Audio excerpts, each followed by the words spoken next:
দরুদ আর সালাম পড়ছি আমাদের নবী মুহাম্মদুর রাসূলুল্লাহ সাল্লাল্লাহু আলাইহি ওয়াসাল্লামের প্রতি, যার আনিত আদর্শ মানবতার মুক্তির একমাত্র গ্যারান্টি। এ পর্যন্ত বলেই আমরা শেষ করে দিই। আসলে যে এটা একমাত্র গ্যারান্টি মানবতার মুক্তির, এটা আমাদের বাস্তবে অনেকের জীবনে নেই। কি কথা বলে না কেন? আজকে যিনি প্রধান অতিথি আছেন, যদি ওনাকে বলা হয় যে এই গ্রামের 20 জন মানুষের তালিকা উনি করেছেন, 5,000 করে টাকা দেবে। গ্রাম থেকে 20 জন মানুষের তালিকা আমরা পাঠিয়ে দিলাম ওনার কাছে। আগামী 1 মাস পরে উনি 10,000 5,000 করে টাকা দেবে। এই গ্রামে যারা আছে সবাই চিন্তা করবে আমার নামটা আছে কিনা। তালিকা পাঠানোর পরে মনে করেন 100 জনের তালিকা পাঠিয়েছিলেন, মাত্র 10 জনের নাম এসেছে, যে 10 জনকে দেওয়া হবে। গ্রামবাসী উৎসুক হয়ে থাকবে না, আমার নাম আছে তো, আমার নাম আছে তো। কথা বলে না, টাকা পাবে কত? 5,000। বলেন,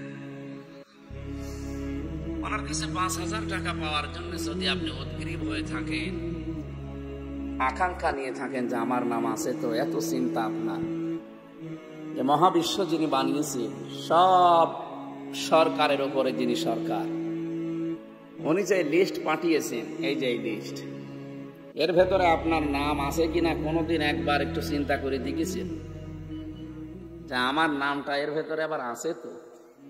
আমি যে পাবো কিছু, 10,000 হোক 5,000 হোক, কারণ 100 জনের তালিকা ছিল, মাত্র 10 জনকে দেওয়া হবে। এই 10 জনের ভেতরে আমার নাম আছে কিনা চিন্তা ভাবনা করা দরকার না? কোরআনে কারীম আমি যতটুকু স্টাডি করেছি, পড়েছি, আমি দেখেছি 300 তালিকা আছে এর ভেতরে। 300 কত? 300 তালিকার ভেতরে ফেরাউনের নাম আছে, হামানের নাম আছে, কারুনের নাম আছে, আবু জেহেলের নাম নেই কিন্তু ইনডাইরেক্ট আছে, আবু লাহাবের নাম আছে, মুহাম্মদুর রাসূলুল্লাহর নাম আছে না নেই? কাফেরের নাম আছে, জালেমের নাম আছে, মুশরিকের নাম আছে, মুনাফিকের নাম আছে। এখন আমি যে কোন ক্যাটাগরিতে আছি, আমার নাম আসলে আছে কিনা এই 300 জনের ভেতরে, আমার এখনই দেখা লাগবে। কথা বলেন না কেন? যদি আমি দেখি যে না আমার নাম নেই, তাহলে তো আলহামদুলিল্লাহ। যদি দেখি যে নাম আছে, তাহলে আমার তো কিছু পাওনা আছে। কি পাওনা নেই? এমন নাম তৈরি করা দরকার যে নামে কিছু পাওয়া যায়। এমন নাম তৈরি করা ঠিক না যে নামের কারণে আবু জেহেলের কাতারে দাঁড়ানো লাগে। আমাদের আদি পিতা হযরতে আদম আলাইহিস সালাম যেদিন তিনি তৈরি হলেন, জান্নাতের ভেতরে সবকিছু তার ওপেন ছিল, শুধু একটা জায়গা বাদ দিয়ে। আল্লাহ তাআলা জানিয়েছেন, ওয়ালা তাকরাবা হাযিহিশ শাজারাতা ফাতাকুনা মিনাজ জালিমিন। হে আদম, সব জায়গায় যাবে, যা ইচ্ছা খাবে, যা ইচ্ছা ধরবে, কিন্তু সাবধান, এই বাড়িটা, এই ঘরটা, এই গাছটার কাছে যাবে না। কি সেই গাছ? একটা কাজ শুধু নিষেধ ছিল, সব কাজ ওপেন ছিল। আমরা অনেকেই এতদিন পর্যন্ত জানি যে গাছ মানে গন্ধম গাছ না, শুধুমাত্র গন্ধম গাছ যদি আল্লাহ উদ্দেশ্য করতেন, তাহলে কোরআনে আয়াত নাযিল করে আমাদের জানাতেন না এটা শুধু গন্ধম নয়, এর ভেতরে আল্লাহ পাক 500 শরীয়তের বিধান দিয়েছেন। 500টা শরীয়তের বিধান এই কোরআনে আছে। এগুলো আল্লাহর বর্ডার, এগুলো আল্লাহ পাক দিয়ে রেখেছেন সীমা। আপনি যখনই দুনিয়ায় যা ইচ্ছা করবেন, যা ইচ্ছা খাবেন, এই 500টা বর্ডারের কাছে গেলে থেমে যাবেন। কি এই বর্ডারের কাছে গেলে আপনাকে থেমে যাওয়া লাগবে? বর্ডার যদি ক্রস করে চলে যান, আল্লাহ বলেন ফাতাকুনা মিনাজ জালিমিন, তোমার নামে জালেম এটা লেখা হয়ে যাবে। আদম আলাইহিস সালামকে যদি আল্লাহ এ হুমকি দিতে পারেন, আমরা আদমের সন্তান, এ হুমকির সম্ভাবনা নেই। এজন্য আমরা দুনিয়ার জীবন চলার পথে যখনই দেখবো যে না আল্লাহর বর্ডার, এখানে থেমে যাওয়া লাগবে আমাদের। এই যে বর্ডারের আদান প্রদান যে বিষয়টা, আজ 2-3 দিনের ভেতরে ভারত একটা নিষেধাজ্ঞা দিয়েছে আমাদের, যে আমাদের চিকিৎসা করাবে না। এদেশের মানুষও সেরকম তেড়া, যাবো না, দরকার হয় ভারতে, পাকিস্তানে যাব, চীন দেশে যাব, সিঙ্গাপুরে যাব, মালয়েশিয়া যাব, তোর দেশে যাবো না, যা। আজকে বিকালে দেখেছেন দাদারা কি কান্নাকাটি করছে, না তাড়াতাড়ি বর্ডার খুলে দিন। মুশরিকদের সবচাইতে বেশি ভয় জীবনের উপরে, জীবন অপকরণের উপরে, জীবনের উপরে কোনো হুমকি আসলে মুশরিকরা সবচাইতে বেশি ভীত বিহ্বল হয়ে পড়ে। কোরআনে কারিমে আল্লাহ এটা আমাদেরকে আরো আগে জানিয়েছেন, 1500 বছর আগে।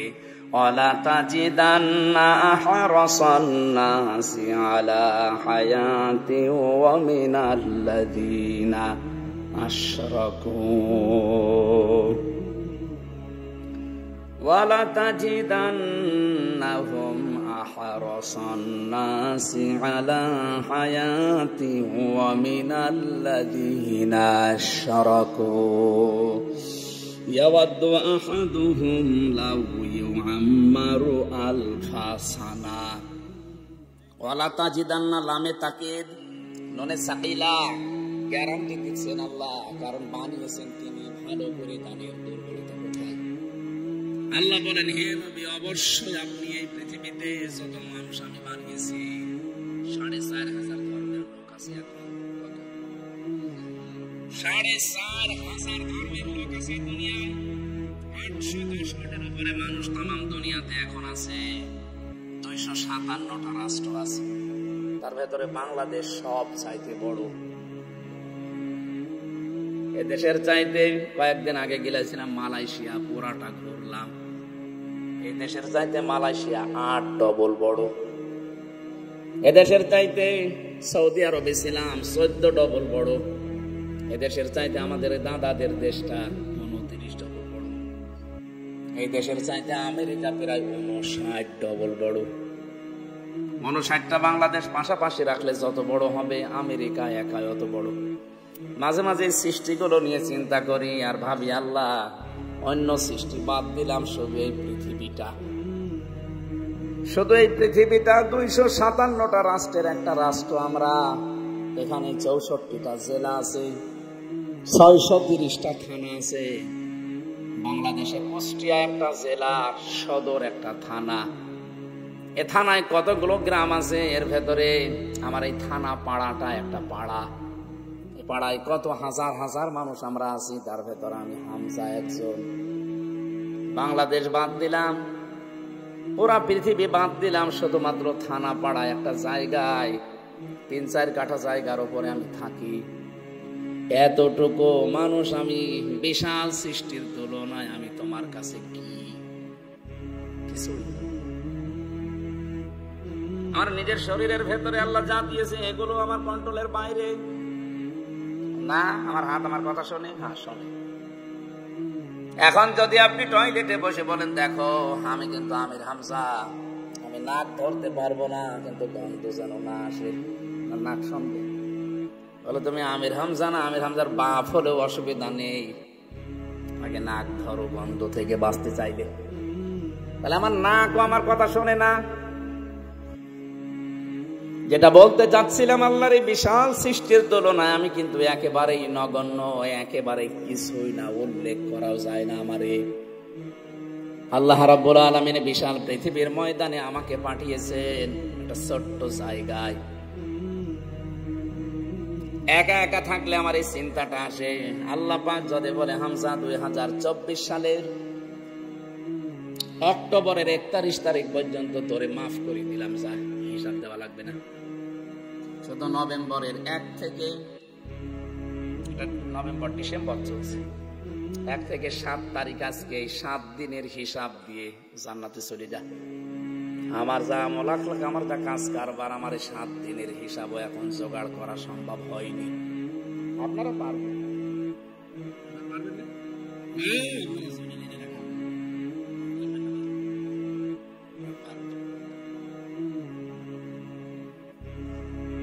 এজন্য চিন্তা হয়, আল্লাহ আমাদের আদি পিতা উনি সালেম হওয়ার ঘোষণা পেয়েছে, এই গাছটার কাছে গেলে খালি একটা বর্ডার দিয়েছিলেন, মাত্র একটা বর্ডার ছিল, আর এই সত্য দুনিয়া এখানে বর্ডার আমার 500। কত? 500 বর্ডার যদি আমি একটাও ক্রস করি আমি জালেম হয়ে যাব। আমি আবার জালেম হয়ে গেলাম না তো, কারণ জালেম যারা ওরা কিন্তু আল্লাহর মামলার আসামি। শব্দটা শুনতে যত ছোট মনে হচ্ছে এত ছোট শব্দ না। জালেম এই শব্দটা শুনলে শরীরে কম্পন এসে যাওয়ার কথা, কারণ আমরা কম বেশি অনেকেই জুলুমের সাথে জড়িত হয়ে গেছি। হয় মনের উপরে জুলুম হচ্ছে, নাই সন্তানের উপরে, নাই স্ত্রীর উপরে, নাই স্বামীর উপরে, নাই জনগণের উপরে, নাই আল্লাহর উপরে। জুলুম আমাদের যে কোনো সাইডে আছে, আর জুলুম করলে সে লোকটা টার্গেট কার? আরো জোরে বলেন, ইন্নামাস সাবিলু আলাল্লাযীনা ইয়াযলিমুনান নাস।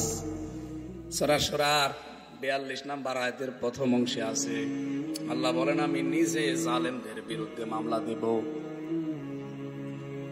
ও নওগাঁর মানুষেরা নিজের দিকে এবার তাকিয়ে ভাবেন তো, আমরা আবার মামলার আসামি হয়ে যাইনি তো?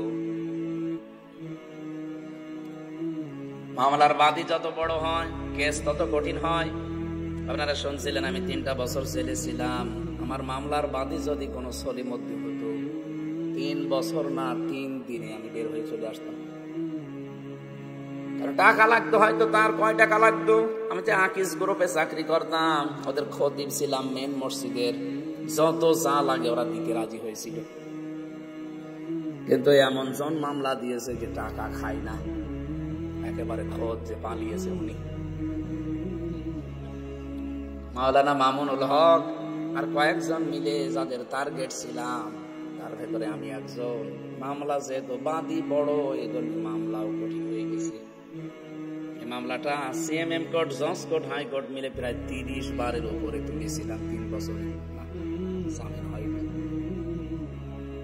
যেহেতু মামলার বাদী বড়, সর্বোচ্চ জায়গায় উনি আছে, ওই জন্য জামিন আমি পাইনি। বলেন তো বাস্তবতা, এবার আল্লাহ নিজে বিচারপতি, নিজে মামলার বাদী, যদি সত্যি কেউ আসামি হয়ে যায়, ও আর ছাড় পাওয়ার, জামিন পাওয়ার, মুক্তি পাওয়ার কোনো সম্ভাবনা আছে? এই জন্য তো ভয় লাগে। আমি যা করছি আসলে আমি আমার মামলার আসামি হলাম আল্লাহর না তো পুলিশের কাছে বাধা দিলে পুলিশ বাদী কেস হয়। মানুষ হয়ে মানুষের উপরে যারা জুলুম করেছেন তারা আল্লাহবাদী কেসের আসামি। 15.5 বছরে যা করলেন আপনি নিজের বিবেকের কাছে বলেন, মানুষ হয়ে আপনি কত মানুষের উপরে জুলুম করেছেন, মিথ্যা মামলা দিয়ে, মিথ্যা সাক্ষী দিয়ে জীবনটা তার নষ্ট করে দিয়েছেন। এখন অনেকের হয়তো বিবেক ফিরে এসেছে, এতদিন বিবেকটা কাজে লাগতো না। এই মানুষগুলোই দেখতে পাচ্ছি এখন এসে তওবা করার জন্য আস্তাগফিরুল্লাহ পড়ছেন। না, আপনার জন্য আস্তাগফিরুল্লাহ না। জেলখানায় ওসি আমার সাথে ছিল, আমারে বলছে হুজুর দেখেন তো আমার একটা তওবা করেছিলাম, যে নির্বাচন গেল এটা আমি বাইরে ছিলাম, রাত 12টার পর থেকে আমি ভোট কাটা আরম্ভ করেছিলাম, ফজর পর্যন্ত পুরা ভোট আমার লোকজন দিয়ে আমি কাটলাম, বাক্স ভর্তি করে যার যার জায়গায় পৌঁছিয়ে দিলাম। ফজরের আজান দিলে তাড়াতাড়ি গোসল করে ওযু করলাম, নামাজ 2 রাকাত পড়ার পরে এবার বললাম আস্তাগফিরুল্লাহ। হুজুর আমার এই তাওবা হয়েছে না। আমি তখন ফাঁসির কন্ডেম সেলের ভেতরে দেখা করতে গেছি, শুনেছি আমির হামজা এসেছে, যে বলছে আমার যে তাওবা, এই তাওবা কত দূর গেল, না কোনো জায়গায় যায়নি। তাওবা তো হয়নি, কারণ আপনি তো আল্লাহর কাছে দোষ করেননি, আপনি দোষ করেছেন হামজার কাছে। আপনি যদি আল্লাহর কাছে দোষ করতেন তাহলে তো আস্তাগফিরুল্লাহ পড়তেন, আপনি দোষ করলেন হামজার কাছে। একটা এমপি বানাতে 3.5 থেকে 4 লাখ হামজা লাগে, কথা বলেন। আপনি আমাদের রায় বাদ দিয়ে নিজের মন মতো করে জালেমকে টিকিয়ে রাখতে গিয়ে কাজ করলেন, আর এখন বলছেন আস্তাগফিরুল্লাহ। আপনি কি ইয়ার কি মারি? অপরাধ করেছেন যার কাছে, স্বীকার করেন তার কাছে। আপনাকে মাপবার একটাই শুধু বুদ্ধি আছে, আপনি 3.5 থেকে 4 লাখ হামজার কাছে যে স্বীকার করবেন যে আমার ভুল হয়ে গেছে। কথা বলেন না। আমরা যদি মন থেকে বলি ঠিক আছে ভুল হয়েছে হয়েছে মাফ করে দিলাম, তারপরে আপনি মাফ পাবেন। কিন্তু ভয়ঙ্কর বিষয় হচ্ছে এই কয় বছরে অনেক হামজা কবরে চলে গেছে, আপনি তাদের কাছে মাফ চাবেন কি করে? এইটাই তো খারাপ কথা। আপনি তাদেরকে পাবেন না দুনিয়ায়, আর ফিরেও তারা আসবে না, মাফও চাইতে পারলেন না। এজন্য কারো কাছে যদি অন্যায় কেউ কিছু করে থাকেন, বেশি দেরি না করে তাড়াতাড়ি ক্ষমাটা চেয়ে নেবেন, কারণ হতে পারে দুনিয়ায় আর কোনোদিন তার সাথে আপনার দেখা হবে না। শুধু এক ওসিনা 15.5 বছরে যারা জুলুমের সাথে স্বীকার করেছেন যে হ্যাঁ আমরা করেছি, এখন আপনার বাঁচার উপায় একটা মাত্র রাস্তা আছে। যার যার ক্ষতি করেছেন, কাউকে মিথ্যা মামলা দিয়ে, মিথ্যা সাক্ষী দিয়ে, চাঁদাবাজি করে, কথা বলছে না কেন, কাউকে খুন করে, গুম করে, আয়না ঘর বানিয়ে, যার সাথে যা করেছেন আপনি তার কাছে গিয়ে আগে বলবেন যে ভাই আমি এই করেছিলাম, আমার ভুল হয়ে গেছে। দ্বিতীয় নম্বরে আপনার যে ক্ষতি হয়েছে 15.5 বছরে, এই ক্ষতিপূরণ আমি দিতে চাই। কেউ যদি বলে আমার 10 লাখ টাকা ক্ষতি হয়ে গেছে, যে আমার বিনা কারণে ধরে আপনি প্রায় 32 লাখের মতো টাকা আমার বাবার কাছ থেকে নিয়েছেন, ওই মামলার আয়ু এখন মাঝে মাঝে বলে হুজুর মাফ করে দিয়ে, মাফ করতে পারি, টাকা ফেরত দিন, টাকা ফেরত দেন, তারপরে মাফ। আপনি টাকা দেবেন না, বলবেন হুজুর মাফ করে দিন, টাকাগুলো কি আমার গাছের পাতা ছিল আমার বাবা?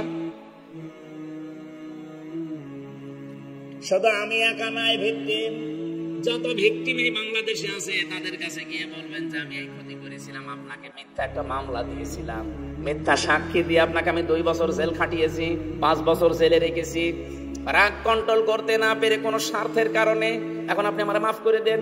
উনি যদি বলে মাফ করতে পারি, আপনার কারণে 2 বছর 5 বছর জেল খেটে আমার 20 লাখ টাকা লস হয়েছে, ওই টাকাটা দেন, আপনাকে ওই ক্ষতিপূরণ দেওয়া লাগবে। এরপরে বলবেন আস্তাগফিরুল্লাহ। তাছাড়া আপনার ওই আস্তাগফিরুল্লাহ ওই ওসির মতো কত দূর উঠলো দেখেন তো, উঠবে না, মাথার উপরেও যাবে না। কত হাসি হজ করে আসে, আলহাজ লেখে নামের আগে, ওই মানুষগুলোর হজ বাংলাদেশে আসার কথা দূরের কথা, জেদ্দার বিমানবন্দরও আসে না। জেদ্দার বিমানবন্দর আসবেন, বিমানে উঠবেন, আবার এসে শাহজালালে নামবেন, তারপর তো হাজি না, ও বিমানবন্দরে রেখে চলে গেছে। কারণ যাওয়ার সময় যে টিকিট কেটে গিয়েছিল ওইটা হারাম টাকার টিকিট, ছেলের নামে সব লিখে দিয়ে মেয়ের নামগুলো ফাঁকি দিয়ে বলছে মা তোর জন্য দোয়া করে দিলাম। এটা একটা নির্ভেজাল শয়তান। যারা মানুষের জমি ফাঁকি দেন, শরিক ফাঁকি দেন, আপনার 2টা ক্ষতি হবে। 1 নম্বরে ওই শরিক ফাঁকি দেওয়ার সম্পদ আপনি কোনোদিন ভোগ করতে পারবেন না। 2 নম্বরে মরণের সময় আপনি যতই বুজুর্গ দাবি করেন, ঈমান নসিব হবে না, বেঈমান হয়ে মরবেন। এই যে দরবেশ যেটা সালমান এফ রহমান, কি বড় বড় দাড়ি দেখেছেন, পরে বাঁচার জন্য দাড়ি কেটে নম হয়ে গেছে, 36,000 কোটি টাকা মারি কাটি 7টা ব্যাংক থেকে। এই লোকটার মাথা থেকে পা পর্যন্ত মাঝে মাঝে তাকালে দেখতাম আল্লাহ মানুষ এত সুন্দর হয়, চরিত্র যে এত খারাপ, অন্যের এক বউ নিয়ে আল্লাহর রাস্তায় কাজ করছে। দেখেননি এক ব্যবসায়ী বউ নিয়েছে, কত নিচে নামতে পারে মানুষ, দাড়ি কেটেছে রসুলের, মানুষ জিজ্ঞাসা করছে আপনি এই কাজ করলেন, দাড়ির ওপরে পোস্ট দিলেন আপনি, মানুষ ফতোয়া দিয়েছে বেশি ফতোয়া দেবেন না আমার কাছে, দাড়ি রাখা সুন্নাত আর জান বাঁচানো ফরজ। আমি সুন্নাত কেটে জান বাঁচানো ফরজ আদায় করেছি, বাঁচার জন্য নৌকা ধরেছিলাম, কিন্তু নৌকা আমার ডুবিয়ে দিয়েছে। এই লোকটার মাঝে মাঝে আমার চিন্তা হয়, যখন আদালতে তোলে বলেন তো এই যে নামাজ পড়া, রোজা রাখা, হজ করা, ও হজে যে দেখতাম ওই কাবা শরীফের পাশে যে টাওয়ার, হিলটন টাওয়ারে থাকতো, জমজম টাওয়ারে, যেখান থেকে কাবা শরীফ সবসময় দেখা যায়, যেখানে 22 লাখ 25 লাখ টাকা খরচ হয় হজে, এই জায়গায় যে থাকতো। কি বিশ্বাস নিয়ে কি করেছে আমি জানি না, অথচ এই লোকটা সারাটা জীবন যা করেছে দেখেন, একটা সম্পদ এখন আর ভোগ করতে পারছে না, এখন এই মাটির ফ্লোরে থাকা লাগছে। 2 নম্বরে এই ধরনের মানুষ যেহেতু 32-36 কোটি টাকা মারিং কাটিং করেছে, এক জীবনে আপনি গুনিয়েও শেষ করতে পারবেন না। তার মানে এই অবৈধ টাকাও জীবনে ভোগ করতে পারলো না, এক ক্ষতি। 2 নম্বরে ও মারা যাওয়ার সময় ও ঈমান পাবে না, ও যতই নামাজ পড়ুক, রোজা রাখুক আর হজ করুক, ও বেঈমান হয়ে মরবে। আমরা যেন এরকম কিছু না হই। এতটুকু যদি শেষ হয়ে যেত হাদিসের ভাষ্য, আমি সত্যি এটা বলতাম না।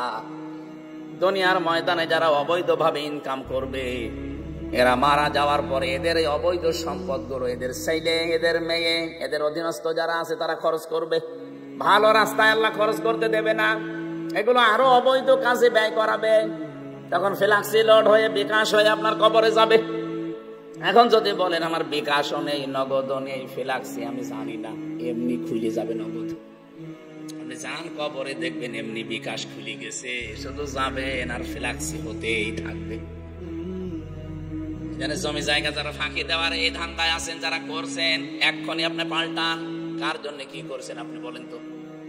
আপনার সন্তানটাকে, আপনার স্ত্রীকে খুশি রাখার জন্য, সুখে রাখার জন্য তো করেন নাকি?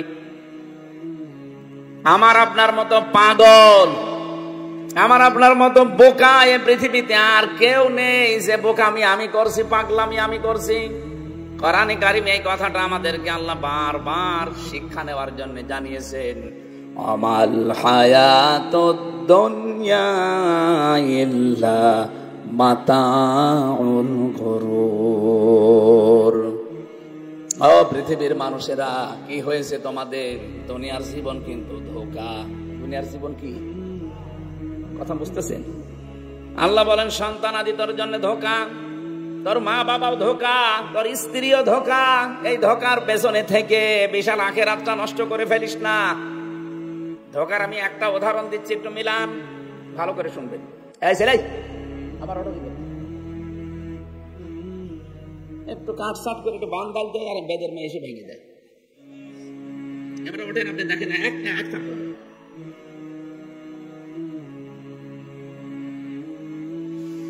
আমার ভাইরা, এখানে একজন উঠে বসেন, মুরব্বী, ওঠেন ওঠেন ওঠেন, নিস্তব্ধ হয়ে থাকবেন। সাহাবায়ে কেরাম যেভাবে কোরআন শুনতেন, মনে হচ্ছে যে পাখি এসে গাছ মনে করে বসে পড়ত।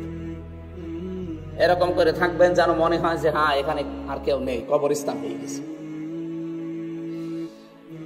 ধোঁকাটা এমন, আমার আল্লাহ কোরআনে কারিমে গরুর শব্দটা বারবার দিয়েছেন। পৃথিবীর বান্দা বান্দিরা, তোমার মা বাবাও ধোঁকা, তোমার সন্তান আদি ধোঁকা, স্ত্রী পুত্র ধোঁকা, যাদের কারণে আজ বৈধ অবৈধ দেখা দেখি করো না। বাবা শাহজালাল, মদের কাছে কুত্তা বিড়াল সব হালাল। এই থিওরি তো অনেকে চলছে না। হালাল হারাম দেখা দেখি নেই, সুদের টাকা জানে যে হারাম, এরপরও নীতি আছে। অনেকেই দেখি টাকা ছেড়ে রাখে, টাকা আসে 1000 টাকা দিলে 1000 টাকা 100 টাকা করে বেশি পায়। আমার মনে হয় নওগাঁ জেলা এখনো আরম্ভ হয়নি। সত্যি কথা বলছে যে কোরআন শরীফ আমি কিন্তু জানতাম না, এটা কুষ্টিয়ায় আছে, এই জন্য বললাম। এখন যে জেলায়ও আরম্ভ হয়ে গেছে, এটা মায়ের সাথে জেনা করার গুনাহ হচ্ছে। আপনি কিন্তু জানেন যে গুনাহ হয়, জানেন না? সুদের এই টাকা নিলে যে মায়ের সাথে জেনা করার গুনাহ হয়, জানেন কিনা বলেন তো? এই যে জানা শোনার পর কেন এটা করছেন?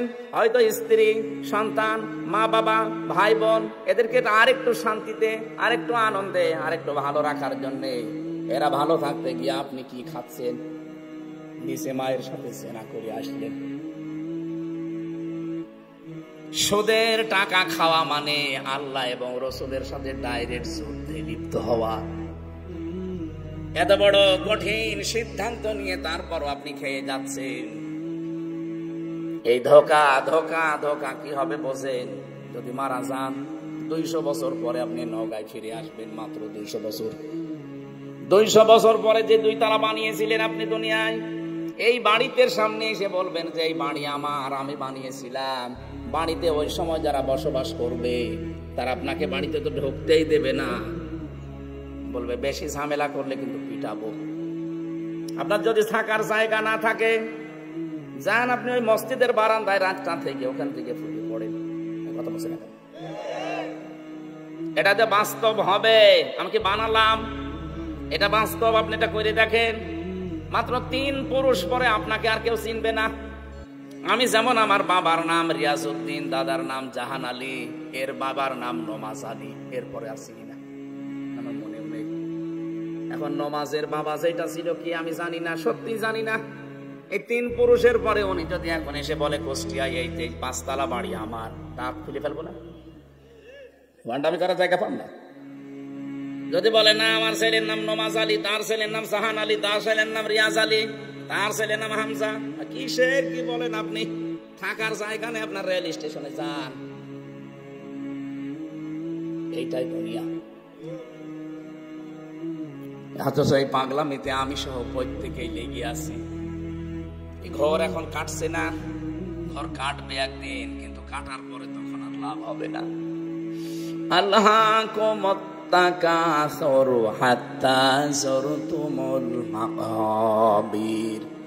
বেশি বেশি পাওয়ার জন্য মানুষ মহাবন্ধ হয়ে গেছে। এ ঘর কাটবে না ততদিন পর্যন্ত যতদিন কবরের কাছে না যায়। এই আয়াতটা কোরআনে কারীমের, এই আয়াতটা আল্লাহকুম তাকাসুর, এটা বেশি বেশি আমি বুঝে ফেলেছি এই 3 বছর ছেলে থাকা অবস্থায়। মাত্র 3টা বছর কবরের মতো ওই ছেলের ভেতরে ছিলাম, বুঝেছি যে জীবন কত অসহায়, আমি মানুষের কাছে কত অসহায়। যেহেতু যোগাযোগ বিচ্ছিন্ন ছিলাম, এই জন্য আরো বেশি টের পেয়েছি। আরে ভাই, জেলে থাকা না, আমি ছিলাম ফাঁসির কন্ডেম ছেলে, তারপরে যোগাযোগ বিচ্ছিন্ন। ফাঁসির কন্ডেম ছেলে আরো মানুষ ছিল, কিন্তু 7 দিন পরে তারা যোগাযোগ করতে পারতো সরকারের ফোন দিয়ে। আর আমার আর মামুনুল হককে একেবারে 3 বছর যোগাযোগ বিচ্ছিন্ন। কেউ আমাদের সাথে দেখাও করতে পারবে না, আমরাও কারোর সাথে কথা বলতে পারবো না। কবরের মতো জায়গায় সত্যি কবে টাকা আসবে বাড়ি থেকে তাও জানি না। এই যে অসহায় আল্লাহ বানিয়ে দিয়েছিল, আমার মনে হয় এই কারণে যে আমি উপলব্ধি যেন করতে পারি দুনিয়ার জীবন কি সত্যি। এই যে কোরআন আমার সামনে হাত দিয়ে বলছে, আমি বুঝে ফেলেছি পৃথিবীর জমিনটা আসলেই ধোঁকা। কি অসহায় হয়েছিলাম ওই আয়না ঘরে, যে 10 দিন মাটির নিচে ছিলাম। মানুষ যে এত অসহায় হতে পারে, কেউ নেই আমার আশপাশে, মনে হচ্ছে আমি আসলেই কবরে আছি। এমনিতেই মাটির নিচে এক অন্ধকার, এরপরে রাতের এক অন্ধকার। যখন ওরা লাইট বন্ধ করে দিত, মনে হচ্ছে সত্যি আমার নিজের শরীরের পশম পর্যন্ত আমি দেখতে পাই না।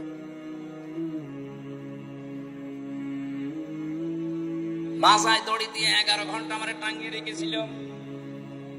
মাঝে মাঝে শুধু ওই 5 তলা 6 তলা থেকে মাটির নিচে আছে 3 তলা, এর উপরে 7 তলা 10 তলা বিল্ডিং। মাঝে মাঝে উপর থেকে শুধু ওই টেলিফোনে ওই বক্সের মাধ্যমে আওয়াজ আসতো, ওই এই 1-1.5 ঘন্টা 2 ঘন্টা 3 ঘন্টা পরে একটা আওয়াজ আসতো। অথচ আমার পা উপরে, মাথায় দেওয়া।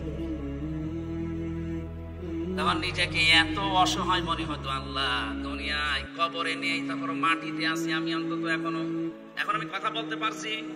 এই অবস্থায় যদি আমাকে এত অসহায় তুমি করে দিতে পারো, সত্যি যদি কবরে চলে যাই, না জানি আমি কি অসহায় হয়ে যাব। আল্লাহ রাব্বুল আলামিন এই কথাটা আমাদেরকে বিভিন্ন আয়াত দিয়ে স্মরণ করিয়েছেন। আজকের আয়াতে ওইটা আছে, ইয়াউমা তাআতি কুল্লু নাফসিন তুজাদিলু আন নাফসিহা।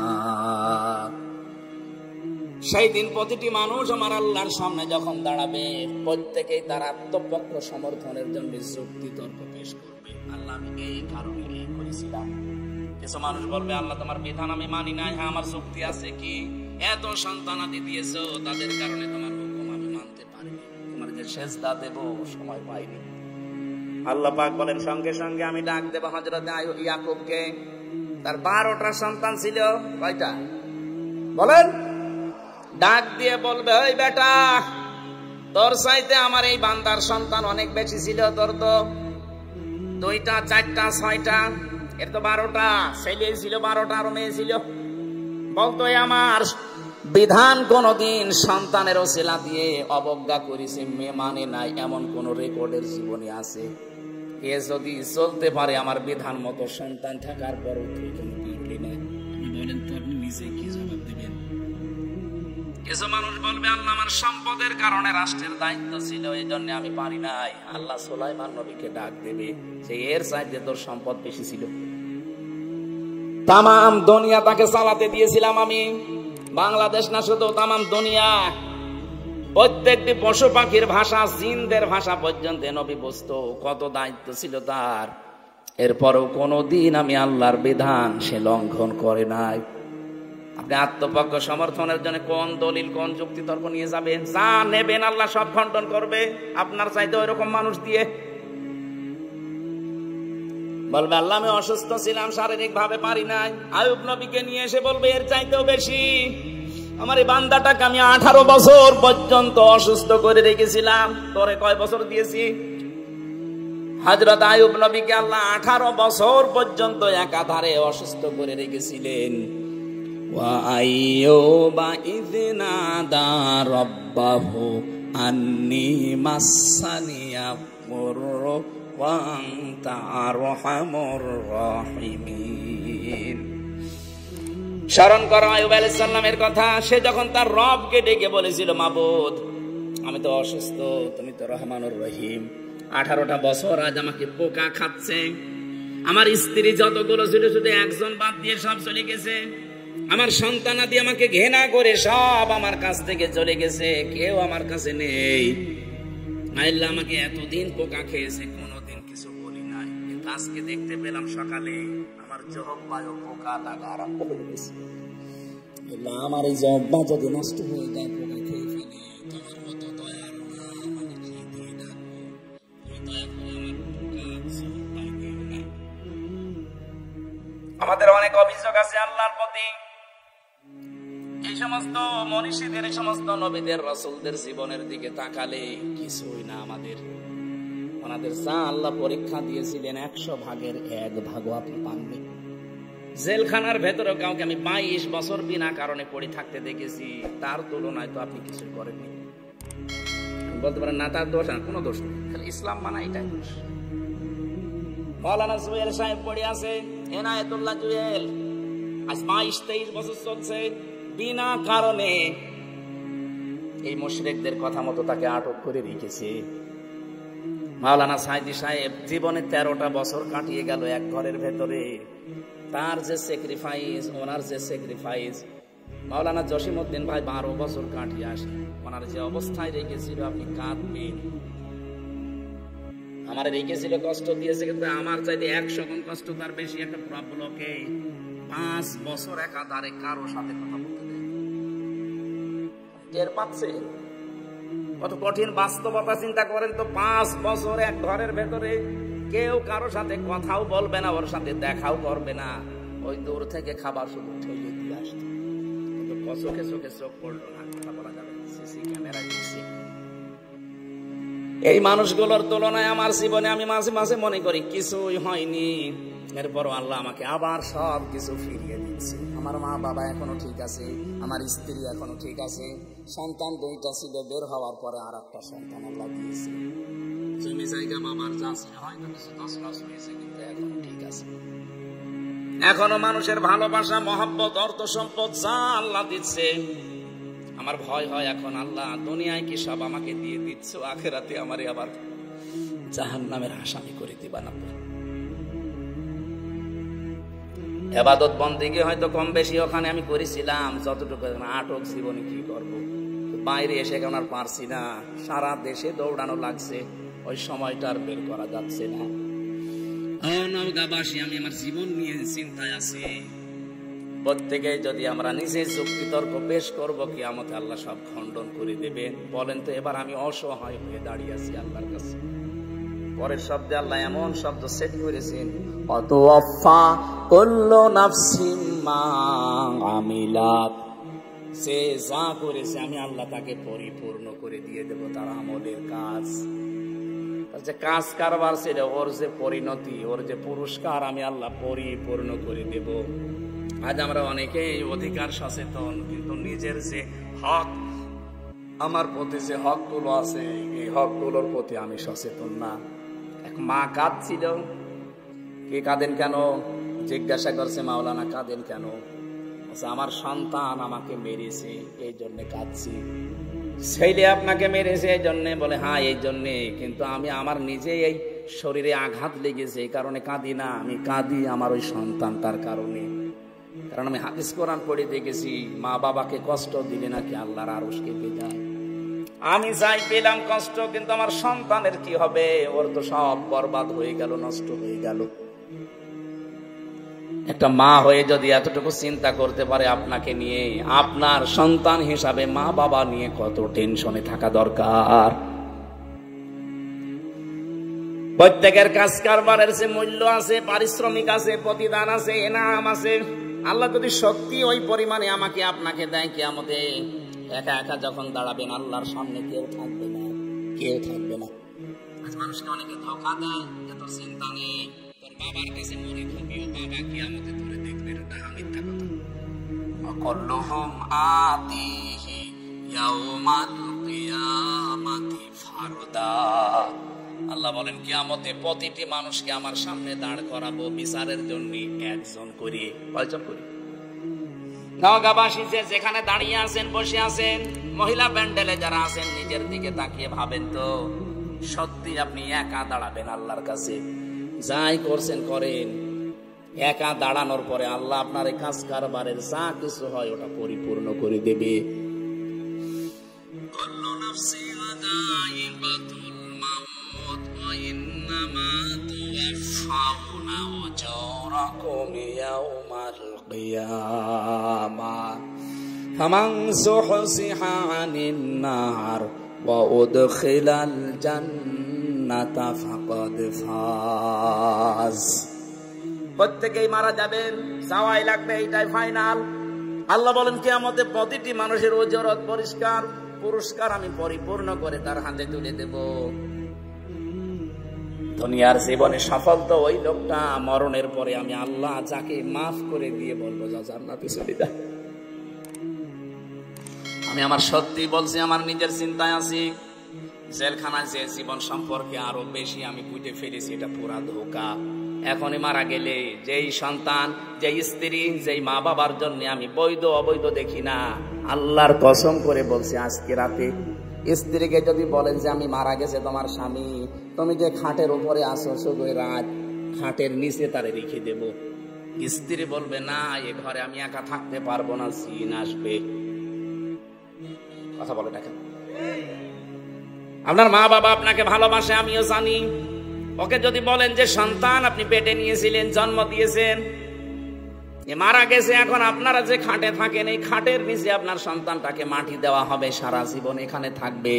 যতই ভালোবাসে মা বাবা, জীবনেও রাজি হবে না। এই হচ্ছে দুনিয়া।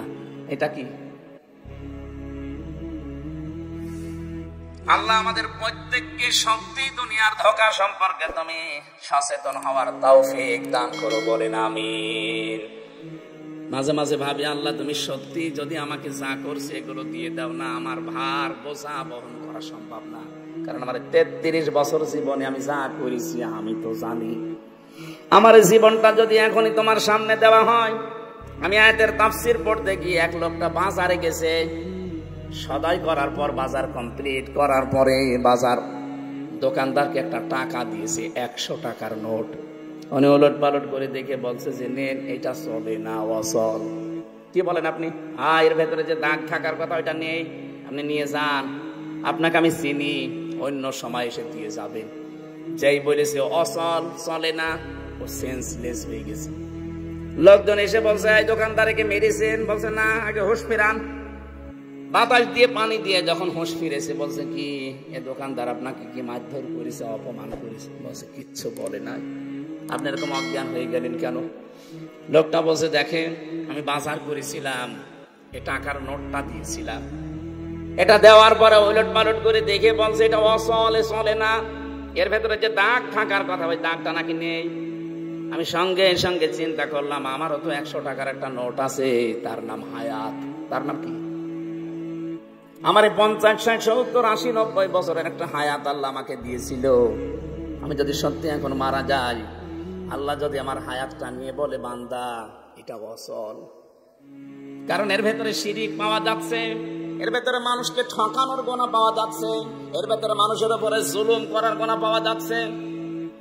তোমার যে আমল নাম আমি দেখতে পেলাম, তোমার যে জীবন, এটা নিয়ে আমার জান্নাতে যাওয়া যাবে না, এটা অচল, তখন আমার কি হবে? এই চিন্তায় আমার সেন্সলেস হয়ে গেছে। তাদের জীবন নিয়ে চিন্তা ভাবনা, আর আমাদের কোথায় আছে আমরা? সম্মানিত মা বোনেরা, আমি আপনি স্ত্রী হিসাবে আপনার সাথে আমি ভালো ব্যবহার করি এই কারণে যে এই ব্যবহারটা দিয়ে যেন আমার জান্নাত তৈরি হয়। আমার সন্তানের অধিকারগুলো আমি আদায় করি এই কারণে যে আমার এই অধিকার আদায়ের কারণে কিয়ামতে যেন আমার জান্নাত তৈরি হয়। কিন্তু এই বলে আমি আপনাদের মুখে হাসি ফোটাতে কোন হারাম পথ বেছে নেব আমার মতো পাগল দুনিয়ায় নেই। আমি কি বোঝাতে চাইলাম বুঝেছেন? অতওয়াফা কুল্লু নাফসিন মা আমিলাত, পরিপূর্ণ করে দেওয়া হবে। দুনিয়ায় যে যা কাজ করেছে তার কাজের যে ভার ওইটা আল্লাহ দিয়ে দেবেন। অহুম লা ইসলামুন, কিন্তু কারো উপরে জুলুম করা হবে না। আল্লাহ পাক যে বিচার ব্যবস্থা আসা যাবে, আমি আয়াতের তাফসীর বলছি, আল্লাহর বিচার ব্যবস্থায় কোনো জুলুম, কোনো অবিচার নেই। আল্লাহর অবিচার আছে? আল্লাহ যদি অবিচার করে আপনি জান্নাত পাবেন? বলেন না কেন?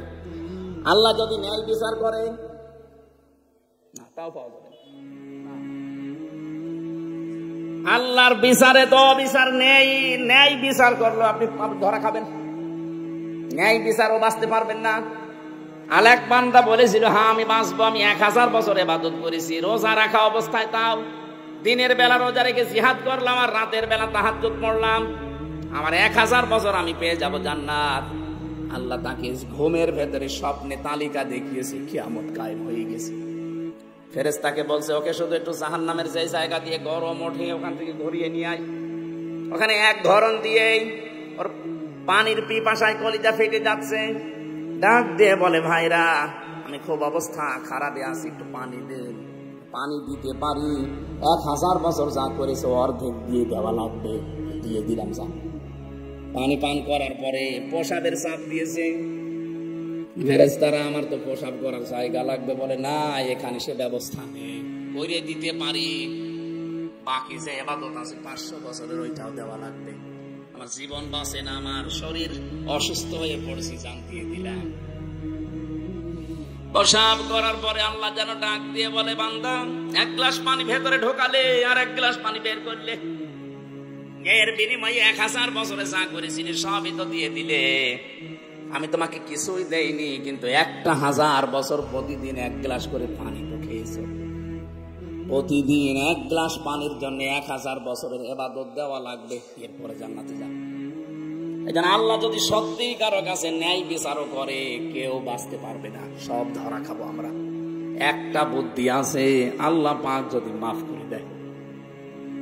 এজন্য কাবা শরীফ যারা তাওয়াফ করেন দেখবেন 6ষ্ঠ চক্করে, 6ষ্ঠ চক্কর দেওয়ার সময় রুকনে ইয়ামিনী থেকে হজরে আসওয়াদ এই জায়গাটা একটা দোয়া পড়া লাগে, আল্লাহুম্মা ইন্না আলাইয়া হুকুকাম ফিমা বাইনি ওয়া বাইনিকা। হে আল্লাহ, আমি তোমার গোলাম বলছি, তুমি আমার মালিক হিসাবে আমাকে যা যা পাওয়ার সব দিয়ে দিয়েছো, কিন্তু তুমি যে আমার মালিক হিসাবে আমি তোমাকে কিছু দেব, কিচ্ছু দিতে পারিনি। একটা জিনিস আমার কাছে আছে, তুমি আমারে মাফ করে দাও। বিশ্বনবী নিষ্পাপ হওয়ার পরও প্রতিদিন এইটা 100 বার করে পড়তেন, আল্লাহুম্মা হাসিবনি হিসাবান ইয়াসীরা। আল্লাহ তুমি যাই করো আমার হিসাবটা সহজ করে দিও। সাহাবী প্রশ্ন করলেন, হুজুর হিসাবা ইয়াসীরা কারে বলে? বিশ্বনবী বলেন, আল্লাহ যাকে মাফ করতে চাইবে ওই বান্দাটাকে আলাদা করে এক জায়গায় নিয়ে ঘিরে ফেলবে কুদরতের চাদর দিয়ে। লক্ষ কোটি কোটি মানুষের সামনে থেকে চোখের আড়াল করে ফেলবে তাকে ঘিরে ধরে আল্লাহ নিজের সামনে দাঁড়িয়ে ওকে বলবে, এটা করেছিলি, এটা করেছিলি, এটা করেছিলি। লোকটা তো সব কিছু সামনে দেখতে পাবে ভিডিও ক্লিপ আকারে। মাথা নিচে করে বলবে, মাবুদ আমার ভুল হয়ে গেছে। সত্যি যা তুমি দেখালে সব আমার জীবনে আমি করেছি, আমার ভুল হয়ে গেছে। নবীজি বলেন, সঙ্গে সঙ্গে আল্লাহর রহমতের জরিয়ার ভেতরে জোশ পয়দা হয়ে যাবে। আল্লাহ ডাক দিয়ে বলবে, বান্দা কাউকে কিছু বলবি না, চা তোরে গোপনে মাফ করে দিলাম। এইটাই আমরা চাচ্ছি। তাছাড়া ন্যায় বিচার আল্লাহ করলেও বাঁচতে পারবো না, অবিচার তো নেই। এই একটাই পথ শুধু খোলা আছে, তো ভয় হয় ওই লোকটার মতো। আল্লাহ যদি আমল নামাটা দেখে বলে বান্দা এটা অসল, এর ভেতরে তোর বোনকে ফাঁকি দিয়েছিস সেইটা লেখা আছে, এরকম এর ভেতরে সন্তানের হক আদায় করিস না এটা লেখা আছে, এরকম অসল জিনিস নিয়ে তো আমার জান্নাতে যাওয়া যাবে না। এর ভেতরে এমন এমন জিনিস আমি তোর ভেতরে তুলে রেখেছি, দেখ তুই মহিলা, তুই নারী, তোর উপরে তোর স্বামীর যে হক ছিল তুই আদায় করিস নাই, তোর শ্বশুর শাশুড়ির হক ছিল আদায় করিস নাই, এরকম অসল আমল নামা নিয়ে তুই জান্নাতে যেতে পারবি না। সম্মানিত মা বোনেরা শুনতেছেন, আমি জানি একটু বিবেক দিয়ে চিন্তা করেন তো কি হবে তখন আমার যতটুকু মনে হয় আমাদের 100 জনের 98 জন আমরা ধরা খেয়ে যাব। আমি যেন ধরা না খাই, এখানে বাকি জীবন যেহেতু ধোকার জীবন, আজ হলেও কাল হলেও আমাকে মরাই লাগবে। কার জন্য কি করছি এই চিন্তাটা যখন আপনার সামনে স্পষ্ট হয়ে যাবে যেন কার জন্য কি করছি, তখন অন্তত হারাম কাজ আপনি ছেড়ে দিতে পারবেন, হালালের দিকে আস্তে আস্তে এগিয়ে যাবেন। হারাম কাজগুলো ছেড়ে দিয়ে হালাল কাজের দিকে যখন মানুষ এগিয়ে যেতে চায়, আল্লাহ বলেন আল্লাযীনা জাহাদু ফিনা লানাহদিয়ান্নাহুম সুবুলানা ওয়া ইন্নাল্লাহা লামাআল মুহসিনিন। যারা আল্লাহকে পাওয়ার জন্য একটু চেষ্টা করে, আল্লাহ তাকে পথ দেখাতে হাজারো রাস্তা খুলে দেয়। আল্লাহ আমি সহ যারা এসেছি আমাদেরকে তুমি কিয়ামতে অপমান করো না, গোপনে এরকম ঘিরে একা একা আমাদের মনের অজান্তে মাফ করে দিয়ে বলেন আমিন। যেটা করছি সামনের জীবনে আমরা হিসাব নিকাশ করে করবো, এমন কিছু করবো না যেটা আমি নিজে দেখলে আনন্দ পাই, অন্য দেখলে লজ্জা পাই। মোবাইলে এমন দৃশ্য রাখা যাবে না যে দৃশ্য নিজে দেখলে ভালো লাগে, আনন্দ লাগে, অন্য কেউ দেখলেই আমার লজ্জা লাগে, এরকম দৃশ্য নেই। এক কথা বলে না কেন? যাদের মোবাইলে এরকম সিনেমা, থিয়েটার, উলঙ্গ নাচ আছে এক্ষুনি ডিলিট করে দেবেন। বলা যায় না এখনই যদি আপনি মরে যান এই মোবাইলটা আপনার মা আপনার বাবা ব্যবহার করবে, এক কথা বলছে না কেন? এই যে আমি এই মোবাইলটা এখন রেখে যদি মারা যাই, অবশ্যই এটা আমার ম্যাডামের কাছে আমার মায়ের কাছে পৌঁছিয়ে দেবে। তারা যদি দেখে যে এর ভেতরে উলঙ্গ নাচ আছে, কি মনে করবে আমার সম্পর্কে বলেন তো? কি ধারণা করবে যে হামজা এরকম ছিল? যেহেতু কোনো গ্যারান্টি আমার হাতে নেই আমি বেঁচে থাকবো, এই মুহূর্তে থেকে যা আছে যেটা নিচে দেখলে আনন্দ পান, অন্য কেউ দেখলে লজ্জা পান, এক্ষুনি ডিলিট করে দেন। শয়তান ধোঁকা দেওয়ার জন্যই বসে আছি আমি জানি, কিন্তু এর ধোঁকাকে মোকাবেলা করার পরে যে ব্যক্তি এগিয়ে যেতে পারবে, আল্লাহ বলেন একটা অনির্বচন সুখ তার মনের ভেতরে আমি আল্লাহ ঢেলে দেব। এজন্য আমাদের চরিত্রকে সংশোধন করার জন্য সূরা নূর 30 নম্বর আয়াতে একটা ঔষধ আছে। কোন বেগানা মহিলা যদি সামনে পড়ে যায়, আমি সহ প্রত্যেকের আমল করা লাগবে। বেগানা পুরুষ যদি সামনে পড়ে যায়, মেয়েদের আমল করা লাগবে। প্রথমে চোখ নিম্নগামী করা, শয়তানের তীর প্রথমে যখন মনে চাওয়ার পর ওর রং নিম্নগামী করে ফেলবে, শয়তান আপনার সাথে পেরে উঠবে না, তখন একটা বরদোয়া দিয়ে চলে যাবে। 2 নম্বরে আপনার লজ্জা স্থান যেটা, এটার হেফাজত করা লাগবে। আজ অনেকেই শয়তানের ধোঁকায় পড়ে উল্টা পাল্টা কাজে লজ্জা স্থান ব্যবহার করে নষ্ট করে ফেলছে। ভারত বহু চেষ্টা চালিয়েছে এই 15.5 বছরে পিন আপ করা পত্রিকা দিয়ে। ভারতের এই আকাশ সংস্কৃতির নামে উলঙ্গ নাচ, সিনেমা, থিয়েটার, নভেল দিয়ে বহু চেষ্টা চালিয়েছে, কিন্তু এখনো ওরা সাকসেস হতে পারেনি। এই জন্যই তো মাথা খারাপ হয়ে গেছে। এত চেষ্টা করলাম কিছুই করতে পারলাম না। এই দেশের এখনো পর্যন্ত চরিত্রবান যুবক এ দেশে আছে না নেই? চরিত্রবান হওয়ার জন্য গড়ে তুলতে হয় ছোটকাল থেকে, একটা ট্রেনিং লাগে। এদেশে যারা ইসলাম কায়েম করতে চায়, একামতের দিনের দায়িত্বে যারা আছে, এই মানুষগুলো এইটার ধাঁচে ধাঁচে আপনার ছেলে মেয়েকে গড়ে তুলে। আমি আপনাকে বলছি না যে এইভাবে গড়ে তোলেন, আপনি চিন্তা করেন আপনার ছেলেকে নিয়ে মেয়েকে নিয়ে এমন এমন জায়গা থেকে গড়ে তুলছে যে ছেলেটা সিগারেট খায় না, লাল পানি খায় না, ডাল খায় না, অথচ এই চোখ দিয়ে দেখেছি বিশ্ববিদ্যালয়ে অধ্যাপকে ক্লাস নিচ্ছে, ছাত্র সে জুতা দিয়ে পিটাচ্ছে, বলছে শালা করে মেরেই ফেলবো। আমি এই চোখে এইটাও দেখেছি শিক্ষক অজু করছে আর ছাত্র পায়ে পানি ঢেলে দিচ্ছে, হাত দিয়ে কাদা ছাড়িয়ে দিচ্ছে। অথচ বয়স বেশি না, মাত্র 7.5-8 বছর বয়স। এইটাও ছাত্র, ওইটাও ছাত্র। এটা কোরআনের কাছে আসার কারণে, পড়ার কারণে এটা মানুষের মতো মানুষ হচ্ছে। আর ওইটা বিশ্ববিদ্যালয়ে মাস্টার্স করার পরও জানোয়ার হয়ে গেছে। জামানা যা সামনে আসতেছে খুব কঠিন জামানা, এটা নিয়ে হেফাজতে থাকা লাগবে। বিশেষ করে পরবর্তী প্রজন্মগুলো এমন এমন কিছু রেখে না যায়, আমি মরে গেলাম শেষ, কিন্তু ওরা তো মরে না। ওর ছেলে, ওর মেয়ে, তার ছেলে, তার মেয়ে, যতদিন পর্যন্ত দুনিয়ায় অন্যায় রেখে যাবেন আপনি, কবরে যে সাদগায়ে জারিয়ার নাম শুনি, অথচ গোনায়ে জারিয়াও যে আছে অনেকে জানে না। সাদগায়ে জারিয়া যদি থাকে, গোনায়ে জারিয়াও আছে। আল্লাহ আমাদের হেফাজত করুন, বলেন আমিন।